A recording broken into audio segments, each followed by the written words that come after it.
Bonjour tout le monde, j'espère que vous allez bien. Ici votre frère l'Afro-Canadien. Aujourd'hui, on va parler d'un sujet qui j'espère, va enlever beaucoup de préjugés, ok, dans la communauté québécoise, canadienne et tout. Parce que pour ceux qui sont au Canada, vous avez certainement entendu dire les hosties d'immigrants calices, ils viennent profiter du BS. Nous, on travaille, on paye nos impôts. C'est eux qui viennent profiter du BS, hein, de l'aide sociale. C'est eux. Franchement, il faut qu'on réduise les immigrants parce que ce sont les immigrants qui vraiment, on travaille. C'est eux qui prennent tout notre argent. On paye pour leurs enfants. Ils ont beaucoup d'enfants. Ils profitent de... Vous avez certainement déjà entendu ça. Ok, un immigrant, peu importe la couleur de sa peau, a forcément entendu ça une fois dans sa vie ici au Québec, particulièrement, et au Canada en fait. Ok, et moi, j'aimerais clarifier ce point en me basant sur le rapport statistique sur la clientèle des programmes d'assistance sociale octobre 2023 du ministère de l'Emploi et de la Solidarité sociale.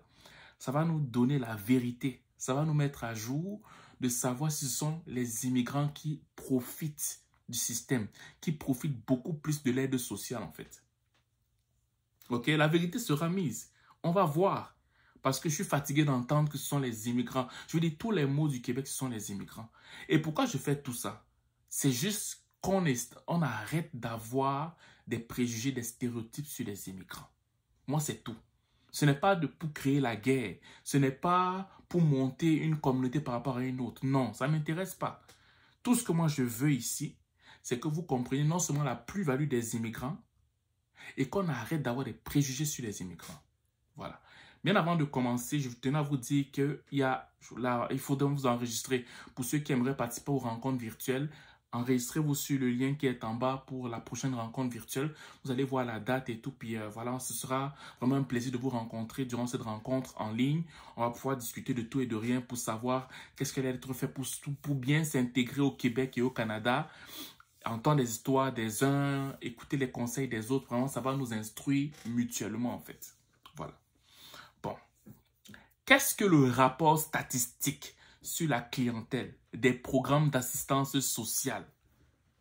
Le rapport 2023 du ministère de l'Emploi et de la Solidarité sociale dit. Qui bouffe le plus l'aide sociale au Québec? Battement de tambour. Brrr, bon, on commence. J'ai mis ça en 5 points. Et je vais mettre le lien de ce rapport-là en dessous de la vidéo si vous m'écoutez sur YouTube ou sur Facebook. Pour ceux qui m'écoutent sur TikTok, allez sur YouTube ou sur Facebook pour voir ce lien-là. Vous allez voir ce rapport de 33 pages. En fait, vous allez pouvoir le lire pour comprendre ce qu'il en est. Parce qu'il y en a beaucoup qui disent que je ne lis pas. OK? Donc, pour ceux qui pensent que je ne lis pas, moi, je suis un analphabète, je ne sais pas lire. OK? Vous allez quand même aller voir ce lien-là pour pouvoir voir exactement si ce que je dis est faux ou si ce que je dis est vrai, en fait. En octobre 2023, le nombre total d'adultes bénéficiaires des programmes d'aide sociale au Québec est de 273 562 personnes. Donc, quand on a regardé le rapport en octobre 2023, on s'est rendu compte qu'il y a 273 562 personnes et ont demandé l'aide sociale. Bon. Dans le 273 000, ok? Dans le 273 000, bon, arrondissons dans le 274 000 là. Oui, c'est plus facile comme ça. Dans le 274 000 là, quel pourcentage là on donne aux immigrants dedans? Et quand on parle d'immigrants, et tenez bien vos oreilles, on inclut ici les résidents permanents. On les considère comme immigrants ici. On considère comme immigrants ici les citoyens canadiens naturalisés. Il faut que vous compreniez bien. Quoi qu'ils ne sont pas immigrants, mais selon les besoins des statistiques, on les a considérés ici comme immigrants. J'aimerais vraiment que ce soit clair. On considère comme immigrants ici les résidents permanents. on considère comme immigrants ici les citoyens canadiens naturalisés et non ceux qui sont nés au Canada. Non. On parle des citoyens canadiens naturalisés et on considère comme immigrants ici les demandeurs d'asile à qui on a permis de rester sur le territoire québécois, canadien. OK? C'est ça. Il faut d'abord que ce soit clair.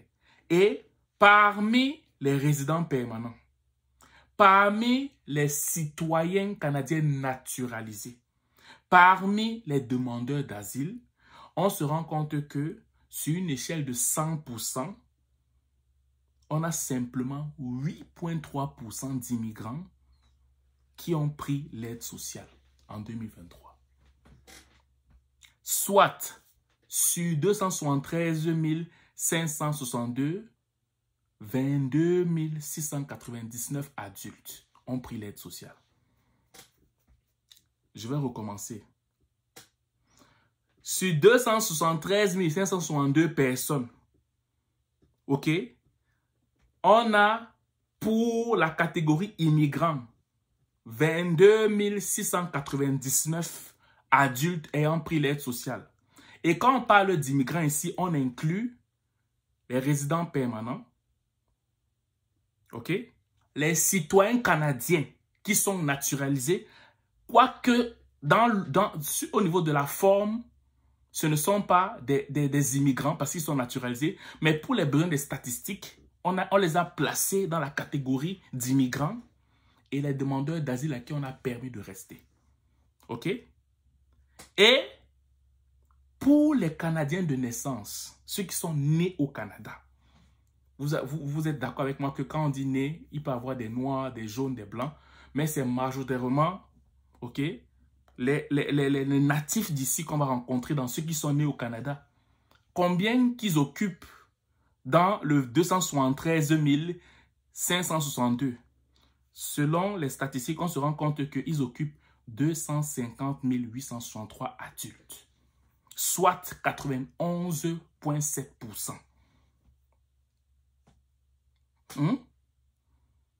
En gros, ça veut dire que ce ne sont pas les immigrants qui sont comme... Ce sont les préjugés qui disent ça.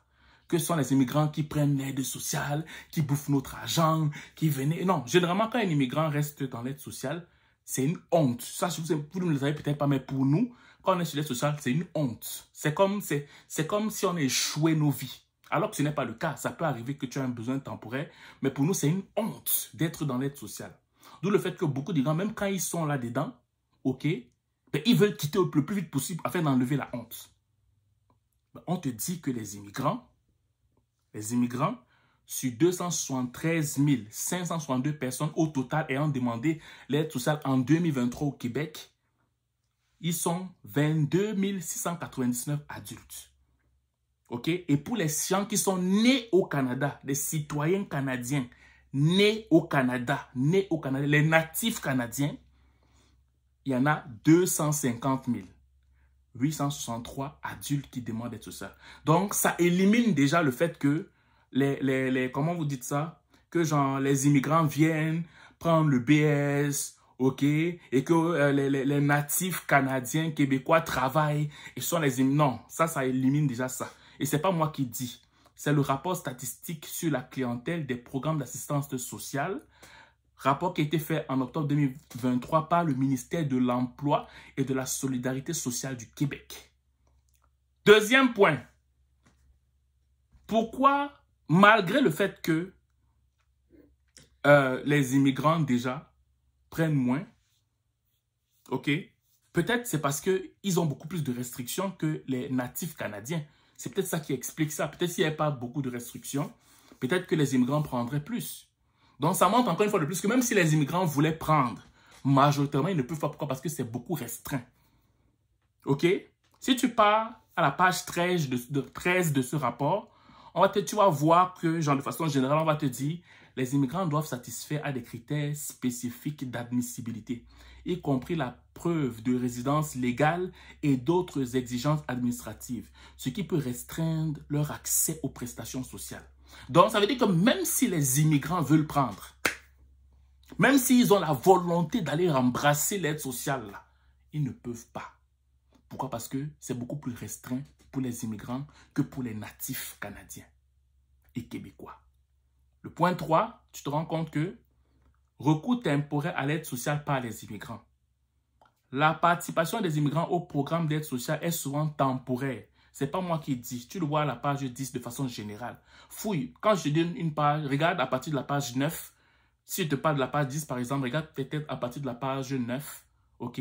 Pour la page 10, tu vois, tu commences à la page, une page avant. Voilà, là, tu vas plus avoir un peu une idée.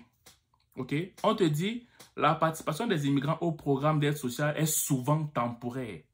En particulier via les programmes de transition comme le programme Objectif Emploi, conçu pour faciliter l'intégration économique des nouveaux arrivants. Donc, quand les immigrants sont, comme je le disais plus tôt, quand les immigrants sont dans l'aide sociale, ce n'est pas pour rester longtemps. Généralement, dans la grande majeure partie du temps, les immigrants, que ce soit les réfugiés, que ce soit ceux qui viennent d'arriver, prennent l'aide sociale en attendant de trouver quelque chose. Pas forcément, ils ne sont pas forcément stickés sur le fait que genre, ils veulent un type de salaire. Ils veulent simplement sortir de là. En attendant de trouver quelque chose qui fait un peu de sens, la majeure partie des immigrants vont prendre des fois l'aide sociale et après quitter vite de là parce que pour nous, c'est considéré comme une honte, comme un échec. Culturellement parlant, c'est comme ça que nous on perçoit. Ça peut être faux, mais on ne peut pas changer ça chez les immigrants en fait. Le quatrième point, participation plus élevée des Canadiens de naissance. C'est pas moi qui dis, c'est dans le rapport, c'est pas moi. Ne me visez pas les pieds, c'est pas moi. Allez lire le rapport. OK? Les Canadiens de naissance représentent la majorité des bénéficiaires des programmes d'aide sociale. Environ 91,7% de bénéficiaires. OK? On te dit que c'est environ 91% des bénéficiaires. Ce n'est pas quelque chose que tu vas rencontrer chez les immigrants. Non. On te dit que ceux qui sont des natifs représentent 91,5%. OK? Leur accès est plus stable en raison de leur familiarité avec le système d'aide sociale et leur proportion démographique plus importante. Peut-être parce que c'est genre les Québécois de souche qui sont là, ils savent comment ça se passe, puis peut-être que les immigrants, c'est parce qu'ils ne savent pas comment s'y prendre, qu'ils sont moins présents, ou bien c'est parce qu'il y a beaucoup de restrictions pour les immigrants. On ne sait pas. Mais ce qu'il en est, c'est que on te dit que les Canadiens de naissance constituent la majorité des bénéficiaires au Québec, représentant environ 91,7% des bénéficiaires. Leur accès est plus stable en raison de leur familiarité avec le système d'aide sociale et leur proportion démographique plus importante. OK? Et le dernier point, pour conclure cette vidéo, c'est le fait qu'on te dit que le rapport ne documente aucune preuve d'abus généralisé ou intentionnel de l'aide sociale par les immigrants du Haut-Québec. OK? Les contrôles de conformité sont appliqués uniformément et les critères d'admissibilité plus stricts pour les immigrants réduisent le risque d'abus. Voilà, tu vas voir peut-être ça entre la page 21 et 22. Donc, je vais simplement faire comprendre quoi au travers de cette vidéo. Je vais simplement faire comprendre que arrêtez d'avoir des stéréotypes, des préjugés sur les immigrants. Parce que même sur le point de l'aide sociale où beaucoup de natifs disent que les immigrants sont venus au Québec pour profiter de l'aide sociale alors qu'eux, ils travaillent, ils payent des impôts.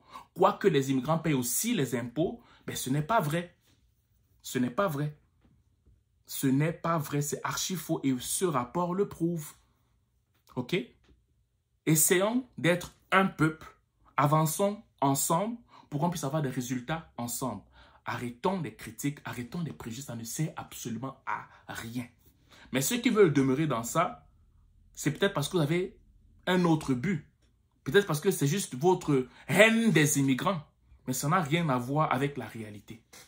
C'est simplement des stéréotypes, ce sont des préjugés. Et moi, je fais cette vidéo juste pour que ces préjugés ne puissent plus vous habiter. Parce que ce n'est pas vrai. Voilà. J'espère que cette vidéo va te parler, toi qui m'écoutes, pensant que les immigrants, ce sont eux qui sont les chèques du Québec. OK? Et c'est le gouvernement qui a parlé, ce n'est pas moi qui ai parlé, ce ne sont pas mes idées. Je n'ai fait que lire. OK? Et si tu crois que j'ai mal interprété, j'ai mis le lien en bas de la vidéo sur YouTube et sur Facebook pour que tu puisses toi-même aller lire ce rapport-là en fait. Voilà. Sur ce, je vous souhaite de passer une excellente journée ou une excellente soirée, dépendamment du lieu où vous m'écoutez. Ciao.